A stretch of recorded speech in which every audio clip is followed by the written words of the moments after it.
detto chiaramente alla mia bella, che ci conoscemmo tra me e te, non c'è stato proprio niente che ci avesse preoccupato, e tu invece stai dicendo che perduta castità. Bellezza mia, si è già capita buona, stai parlando di matrimonio, ti volessi far sposare, ma che devi sangare, cerchi di squagliare, io non sono che si fa imbrogliare, pizza che carezza, troppa cara perezza, ma volessi fare.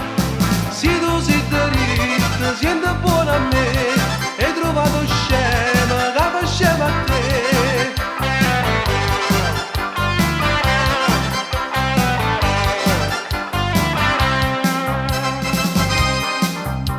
Mi sono piazzato in una casarella, a parte sufficienza sanità, mi ricetto proprietario quando gli è da contrattare, per 300.000 al mese sono pronto all'affittare.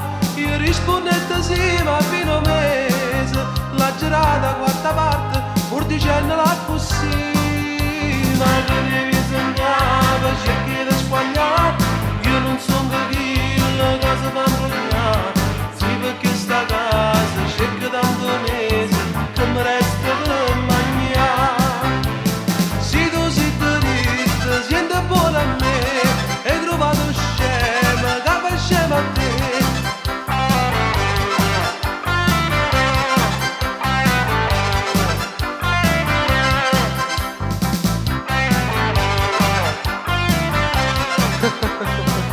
Signori miei, se volete un consiglio, sentite a me. Quando incontrate una persona che si crede dritta, dite così: se tu sei dritta, senti buona a me,